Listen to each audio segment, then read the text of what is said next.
परिप्रेक्ष्य में बताना चाहता हूं, छत्तीसगढ़ में पूरे 100 में से 61% भूभाग जो है, पूरे छत्तीसगढ़ के 61% भूभाग जो है वो आदिवासी क्षेत्र कहा जाता है, जिसमें से ये बड़े राजपुर भी है। मतलब पूरा बस्तर संभाग, पूरा सरगुजा संभाग आपके किनारे में नगरी है, उधर मानपुर मोहल्ला है। ऐसा यदि बोलेंगे तो छत्तीसगढ़ का 61% हिस्सा राष्ट्रपति ने अधिसूचित कर रखा है। इसका मतलब उल्टा समझेंगे तो छत्तीसगढ़ में सामान्य क्षेत्र कितना है, तो सामान्य क्षेत्र आप बोलेंगे केवल और केवल 100 में 61 घटा दीजिए, सब लोगों को थोड़ा बहुत गणित आता है, 39% हिस्सा ही इस प्रदेश का सामान्य क्षेत्र है। ये एक बड़ा आंकड़ा है, सबको आपके उंगली में होना चाहिए। और यदि ऐसा है तो जो 61% हिस्से की बात मैं करूंगा, 61% भूभाग के हिस्से का बात करूंगा, तो केवल और केवल वही जल है, जंगल है और जमीन है, याद रखिएगा। आप सामान्य क्षेत्र में जाके खोजेंगे तो जंगल नहीं मिलेगा, आपको जितने भी खनिज संपदा है इन्हीं क्षेत्रों में मिलेगा। लेकिन लोगों को सुविधा चाहिए, लोगों को सुविधा चाहिए तो आप ही से जंगल मांगेंगे, आप ही से जमीन मांगेंगे, आप ही से जल मांगेंगे, आप ही से खनिज मांगेंगे। आप लोगों को लगता है कि हम जल जंगल जमीन के मालिक हैं कि नहीं है? जल जंगल जमीन के मालिक कौन? जोर से बोलिए, जल जंगल जमीन के मालिक कौन? इसकी रखवाली कौन करेगा? ऐसा किसने कहा? ऐसा हमारे पूर्वजों ने या हमारे बड़ों ने ऐसा सुनाते आए। लेकिन क्या हम ये चीज कर रहे हैं? नहीं, हम नहीं कर रहे हैं। इस बात को आपको ध्यान देना पड़ेगा। जिस बात को माननीय विधायक महोदय ने कहा, और विधायक महोदय क्या कह के चले गए, उन्होंने एक चीज कहा कि इस देश में लोकसभा न विधानसभा सबसे ऊंची। ये कौन बोल रहे हैं? इस प्रदेश के सबसे उच्च सदन जो विधानसभा होते हैं उसके वो सदस्य हैं, और वो ये कह रहे हैं कि लोकसभा और विधानसभा से भी यदि जो बड़ा पावर है वो किसके हाथ में है? ग्राम सभा के हाथ में है। और यदि ग्राम सभा के हाथ में है तो वही जो आपका अधिकार है, जो आपका जो पावर है, उसको आप नहीं कर रहे हैं। उन अधिकारों के बारे में आपको जानकारी नहीं है, और मैं वही चीज बताने आया हूं। आप जिस ग्राम सभा में बैठते हैं उसके निर्णय के बगैर आपका जितने भी उच्च अधिकारी होंगे प्रशासन में बैठे, चाहे पटवारी से लेकर के तहसीलदार से लेकर के एसडीएम से लेकर के कलेक्टर तक, थाने के टीआई से लेकर के थानेदार से लेकर के एसडीओपी से लेकर के एसपी तक, सारे के सारे आपसे ही, उसी ग्राम सभा से ही, बगैर पंचनामा लिए, बगैर आपके सहमति लिए कोई काम नहीं करता, कोई काम नहीं करता। भले आप लोग माने ना माने। हमारे मरकाम जी कह रहे थे कि स्थानीय भर्ती यहां होना चाहिए। आप लोगों को यह पता होगा कि वो है स्थानीय भर्ती, आप लोगों का पावर है, लेकिन ये आपको अभी नहीं पता। मैं एक एक दो उदाहरण देना चाहता हूं, आपको सब समझ में आ जाएगा। लोकल रिजर्वेशन किसको कहा जाता है? जिसका अथॉरिटी, जिसका प्राधिकार लोकल स्तर पे रहे। और वैसे लोकल स्तर पे आप लोगों ने नियुक्ति करके दिया है, गांव वालों ने नियुक्ति करके दिया है, और वह मैं एक एक पद बता सकता हूं। आंगनबाड़ी कार्यकर्ता यहां बैठे होंगे, आंगनबाड़ी कार्यकर्ता का नियुक्ति किसने किया? कोई बताएंगे आंगनबाड़ी कार्यकर्ता का नियुक्ति किसने किया? उस गांव ने किया।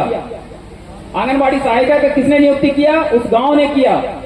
शिक्षा कर्मी की भर्ती किसने किया? शिक्षा कर्मी का भर्ती भी उस गांव ने किया, उस पंचायत ने किया।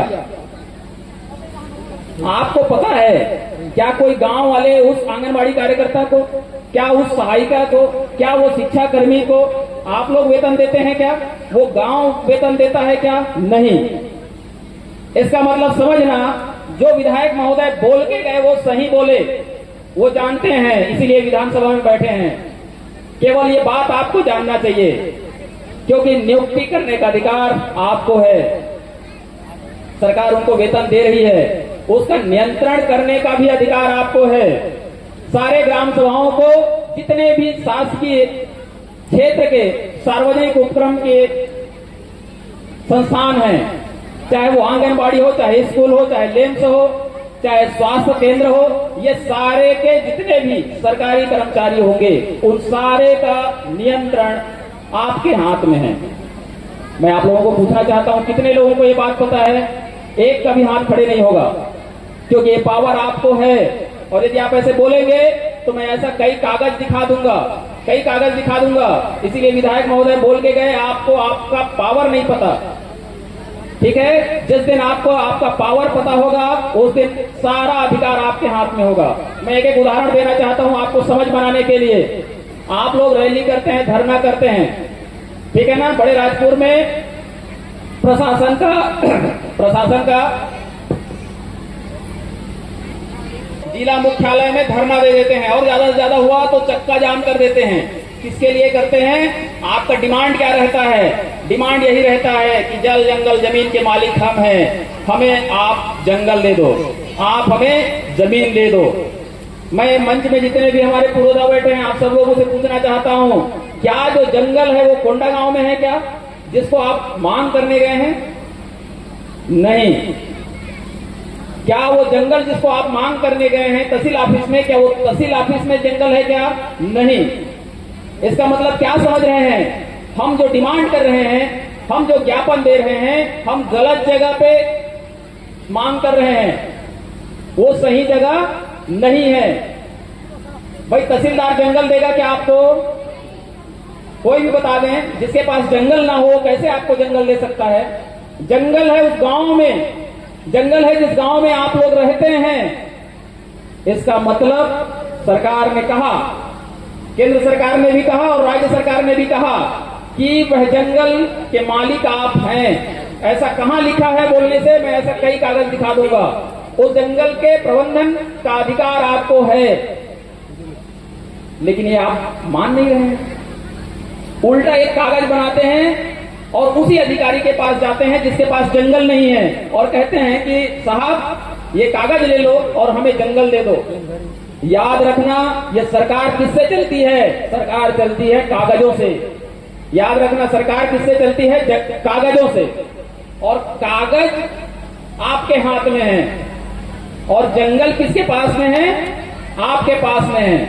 लेकिन आप कुछ उल्टा कर रहे हैं। इसीलिए आज 9 अगस्त विश्व आदिवासी दिवस के दिन याद रखिएगा, कोई भी ज्ञापन यदि आप देते हैं जंगल के बारे में, तो वह तहसीलदार के पास नहीं देना है, सीओ जनपद के पास नहीं देना है, बड़े राजपुर के इस ऑफिस में नहीं देना है, कोंडा गांव के ऑफिस में आप जंगल नहीं मांगेंगे, क्योंकि उनके ऑफिस में कहीं जंगल नहीं है। जंगल है आपके गांव में, तो मांगना किसको चाहिए? उसी गांव को मांगना चाहिए। तो उस गांव में आपको देगा कौन? कोई बैठा है कि नहीं उस गांव में? तो मैं कहूंगा उस गांव में एक ग्राम सभा नाम का एक स्थायी सदन है, याद रखिएगा। उस गांव में ग्राम सभा नाम का एक स्थायी सदन है। उसी सदन में ही आपको कागज रखना है। आपको यहां नहीं आना है, ब्लॉक में नहीं आना है, तहसील में नहीं जाना है, और ना ही जिला में जाना है। आप उस जगह पे बैठिए जिसके सदस्य आप भी हैं। उस ग्राम सभा के, उस स्थायी सदन के आप सदस्य हैं। आप लोगों को पता ही नहीं है कि वह ग्राम सभा है क्या। मैं आप लोगों को एक दो उदाहरण देता हूं। विधायक महोदय क्या कह के गए? लोकसभा ना विधानसभा सबसे ऊंची। तो आपको सबसे ऊंचा कौन है बोल रहे हैं? क्यों ग्राम सभा को बोल के गए? इसलिए क्योंकि वो स्थायी सदन है, वो मरने वाला नहीं है। याद रखिएगा, आप लोकसभा विघटित हो सकता है। आप लोग अटल बिहारी वाजपेयी का नाम सुने होंगे, 13 दिन के प्रधानमंत्री थे हमारे देश के, थे कि नहीं थे? विधानसभा विघटित हो सकता है। यदि मध्य प्रदेश में देखेंगे, पहले कमलनाथ मुख्यमंत्री हुआ करते थे, बाद में वो शिवराज चौहान बन गए। इसका मतलब लोकसभा और विधानसभा विघटित हो सकता है, लेकिन ग्राम सभा विघटित नहीं हो सकता। क्यों नहीं हो सकता? क्योंकि उस गांव में जो बच्चा पैदा हुआ, यदि वो 18 साल की उम्र का हो गया, तो वो ग्राम सभा के स्थायी सदस्य हो गए। और वो उस सदस्य को कब हटाया जा सकता है? जब उस गांव से वो या तो मर जाएगा, या उस गांव से भाग जाएगा, या वो पागल हो जाएगा। इसके अलावा वो ग्राम सभा का सदस्य हमेशा बना रहेगा। इसका मतलब उस सदन में आपको बात रखनी है, चाहे कोई भी अधिकार हो, और वो अधिकार, ग्राम सभा के अधिकार को कोई भी प्रशासनिक अधिकारी नहीं काट सकता। याद रखिएगा, यदि उसको काटने का दिमाग में भी आया तो वापस वो ग्राम सभा को चिट्ठी लिखेगा, ग्राम सभा से वो अध्यापेक्षा करेगा कि आप इससे एक बार पुनर्विचार करिए, मुझे वहां पे पुल बनाना है, मुझे वहां पे सड़क बनाना है, मुझे वहां पे तालाब बनाना है। ये शासन पक्ष की तरफ से अध्यापेक्षा किया जाएगा ग्राम सभाओं को। आप लोगों को पता है कि नहीं है? मैं आपको बताना चाहता हूं, आपको पूर्ववर्ती जितने भी राज्य सरकारें रही हैं, आपको एक गलत ट्रैक में लेके चली गई है, बिल्कुल गलत ट्रैक में लेके चले गए हैं। उस ट्रैक को हम सबको सुधारने की आवश्यकता है। यहां बहुत सारे सरपंच होंगे, मैं केवल हाथ खड़े करना चाहता हूं, कितने लोग सरपंच हैं? थोड़ा हाथ खड़े करें, ऐसे बैठे बैठे कोई है या नहीं, मैं जानना चाहता हूं। ये सब सरपंच आप लोग हैं। ये जितने लोग अभी हाथ खड़े किए हैं, याद रखिएगा, संवैधानिक रूप से 5वीं अनुसूची क्षेत्रों में सरपंच बनाने का अधिकार संवैधानिक रूप से नहीं था। उसके बाद भी हमारे बीच में बैठे हैं, इसका मतलब एक गलत प्रक्रिया को हम पिछले 28 साल से ढो रहे हैं। ये मैं इसलिए कह रहा हूं क्योंकि ये जो पेशा के पुस्तक है, ठीक है ना, ये पेशा की पुस्तक में मैंने सारा चीज लिख दिया है कि कहां गलती हुआ है और उसको आप कैसे कर सकते हैं। ठीक है, इसमें ग्राम सभाओं को क्या पावर है और जल जंगल जमीन को आप कैसे बचा सकते हैं। आप याद रखिएगा, आप याद रखिएगा। अरे ये डिस्टर्ब कर रहा है, ठीक है, कि जो ये पेशा कानून है वो 5वीं अनुसूची क्षेत्रों में लागू केवल और केवल पंचायती राज कानून को हमारे ऊपर ढोने के लिए लाया गया। इसको दूसरे तरीके से यदि हम समझेंगे तो इस देश को 75 साल हो गए हैं आजाद हुए, और आजाद भारत में देश की सदन जो है, उच्च सदन जो है, लोकसभा, ये कहता है कि जहां जहां आदिवासी क्षेत्र है जो अंग्रेजों के जमाने से है, ये जो बड़े राजपुर ब्लॉक है ये अंग्रेजों के जमाने से ही शेड्यूल्ड है, ये कोई नया नहीं हुआ है।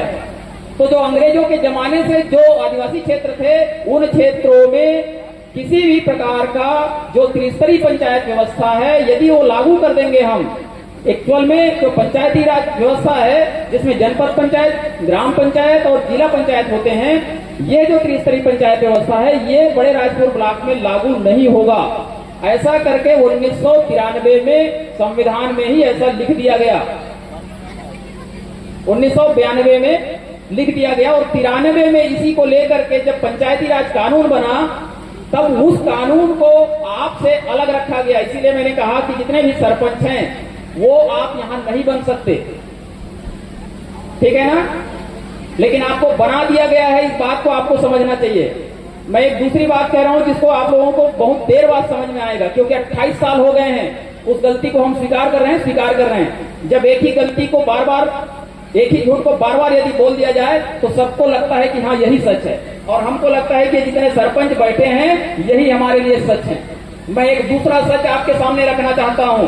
जो ग्राम सभा के अध्यक्ष होंगे आपके गांव के, कोई इधर बैठे हैं क्या? हाथ खड़े करेंगे क्या? जो अपने अपने गांव के ग्राम सभा अध्यक्ष हैं, कोई आए हैं कि नहीं?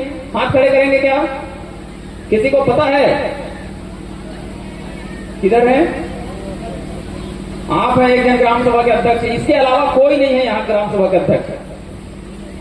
और मैं आपको बता दूं, अकेले इधर हो, बाकी सब लोगों को अपने अपने गांव में जाना और बताना ग्राम सभा अध्यक्ष कौन होता है।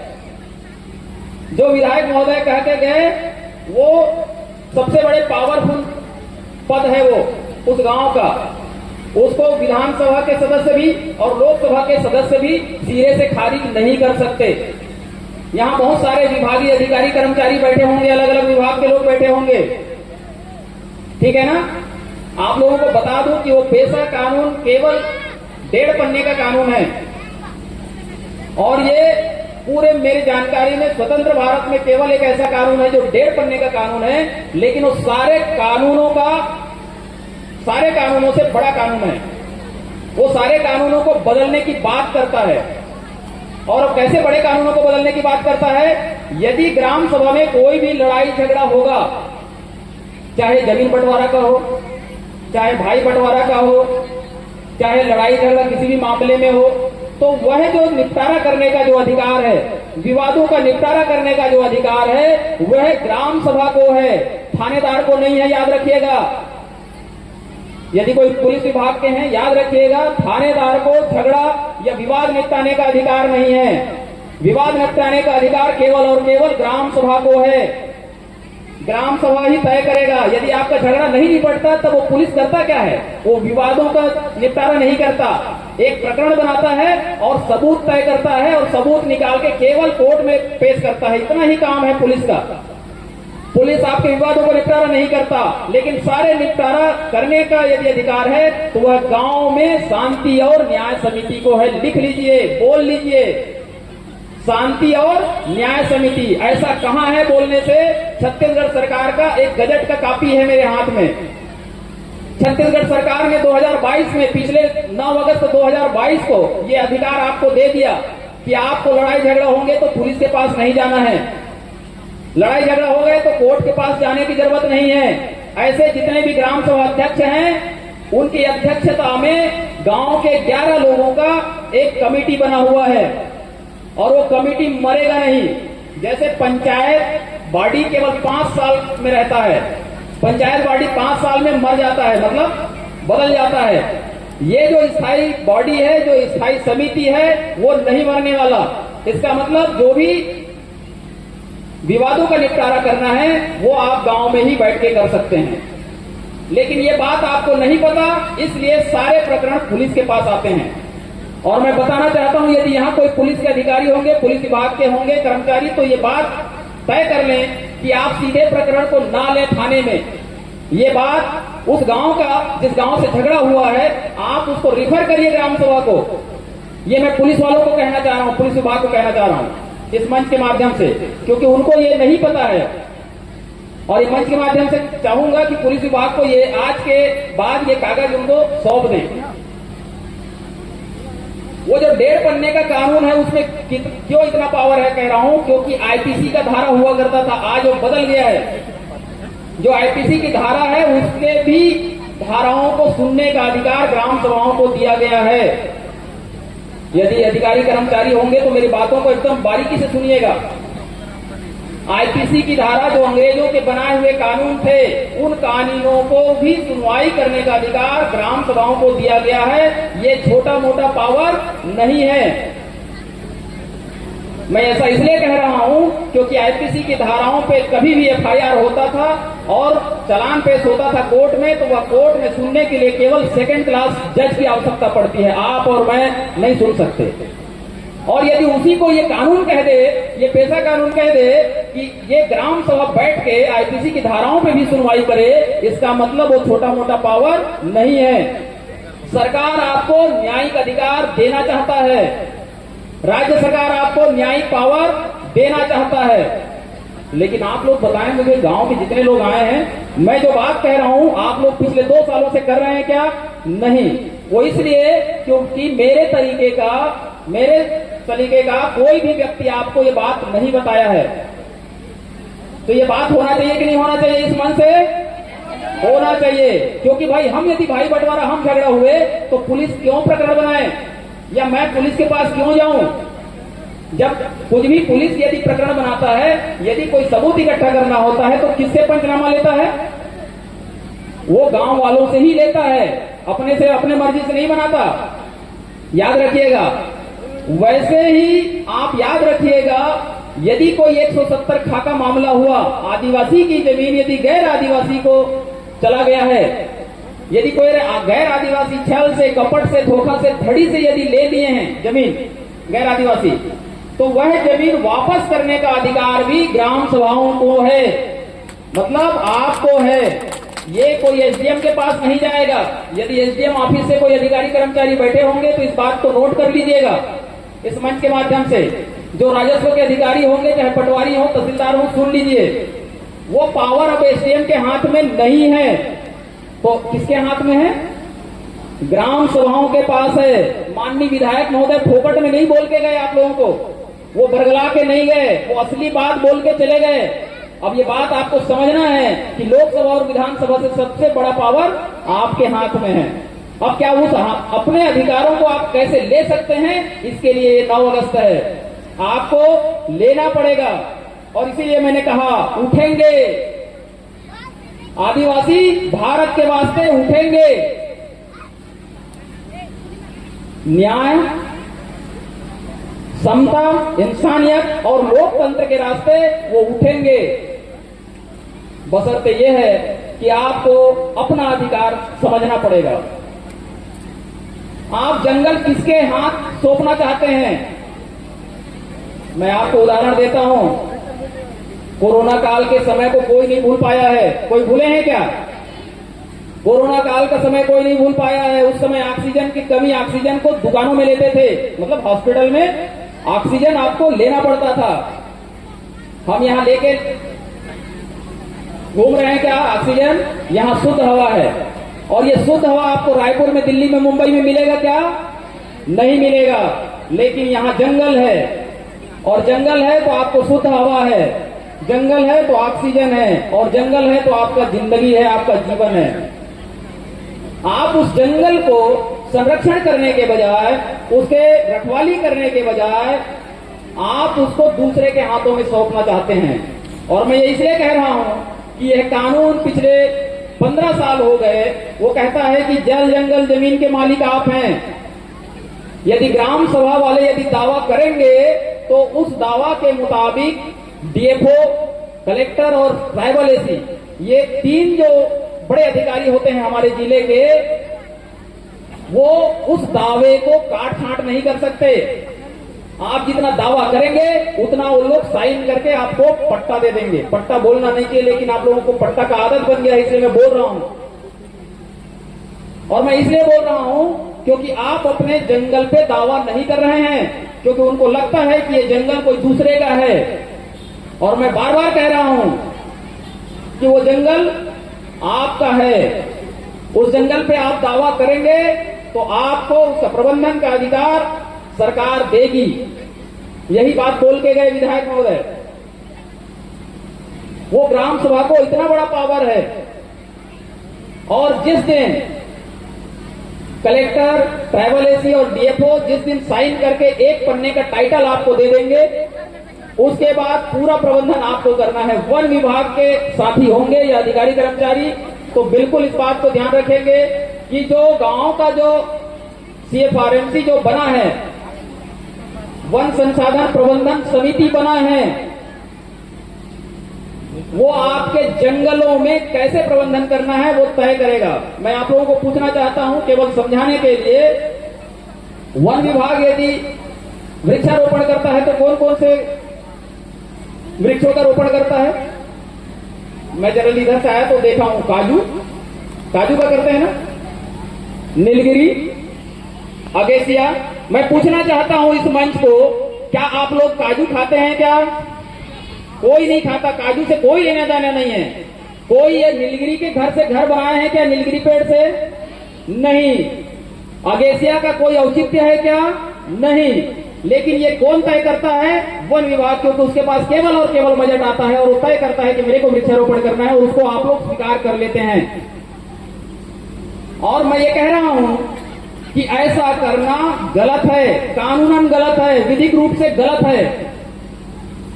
अब आपको तय करना है, गांव वालों को तय करना है। जिस दिन ये तीनों अधिकारी साइन करके आपको दे देंगे, उस दिन आप तय करेंगे कि आपको इमली लगाना है कि महुआ लगाना है, कि आम लगाना है कि अमरूद निकाल रहे हैं, आप फलदार पौधा लगाना चाहते हैं कि इमारती लकड़ी लगाना चाहते हैं, इमारती पौधा लगाना चाहते हैं।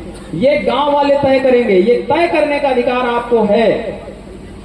लेकिन बड़े अफसोस की बात है, मैं इतना चिल्ला चिल्ला के बोल रहा हूं, लेकिन गांव वालों को, आप लोगों को इसका एहसास ही नहीं है कि ये निर्णय हम ले सकते हैं। और इसीलिए मैंने कहा के तरीके का नहीं बता सकता, मैं केवल आपके अधिकारों को इंगित कराना चाहता हूं कि आप लोग हैं कौन, आप लोग क्या निर्णय ले सकते हैं। और आपको चाहे राजस्व विभाग हो, चाहे पुलिस विभाग हो, चाहे वन विभाग हो, चाहे वो पानी विभाग ही क्यों ना हो, पानी मतलब जल संसाधन विभाग, वो भी अपना निर्णय नहीं लेगा, निर्णय आप लोग लेंगे। सिंचाई का प्रबंधन कैसे करना है, वहां मछली पालना है कि नहीं पालना है, कौन सा मछली पालना है और कितना में बेचना है, ये आप तय करेंगे।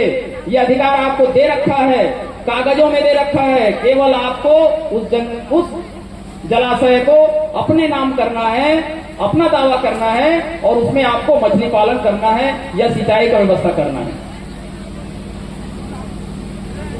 मेरा कहने का आशय बस ये है कि हम आज तक पिछले 27-28 सालों से हम केवल सरकारी ऑफिसों में जाते हैं और हम एक कागज देते हैं अधिकारी को और कहते हैं कि जल जंगल जमीन के मालिक हम हैं साहब, ये जल जंगल जमीन हमको दे दो और ये कागज आप रख लो।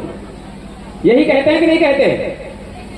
लेकिन अब वो नहीं कहना है, अब वो नहीं करना है, तो असलियत में करना क्या है? वो जो कागज उनको देते हैं वो कागज हमको ग्राम सभा के अध्यक्ष को देना है। किसको देना है? ग्राम सभा के अध्यक्ष को देना है। ऐसे हर एक गांव में ग्राम सभा के अध्यक्ष हैं कि नहीं है? सबको पता है कि नहीं पता है? तो इस पूरे मंच में केवल एक जन ग्राम सभा का अध्यक्ष है जो हाथ खड़े किए, बाकी लोग कहां गए हैं? बाकी लोग कहीं नहीं गए हैं, इसलिए आप लोगों को नहीं पता है। आप सबके गांवों में एक एक ग्राम सभा के खाता खुले होंगे। कितने लोगों को पता है? थोड़ा हाथ खड़े करें तो। किसी को नहीं पता, एक जन को पता है। इधर 2-4 लोगों को पता है, जो हमारे ट्रेंड साथी हैं उन्हीं को पता है। मैं आप सबको बताना चाहता हूं, इधर वाले को 1-2 को पता है। आपके गांव में एक ग्राम सभा का खाता खुला होगा। खुला है कि नहीं खुला है? कम से कम सरपंच लोग, वो पैसा पे गलत व्यवहार ये लोग कर सकते हैं कि नहीं कर सकते? क्योंकि पंचायत का अलग से खाता है और पंचायत के खाते में सरकार का, चाहे वो आवास योजना का हो, पेंशन योजना हो, छात्रवृत्ति हो, जो भी योजना होगा उस योजना का पैसा आएगा, वहां लैंड होगा। और जो ग्राम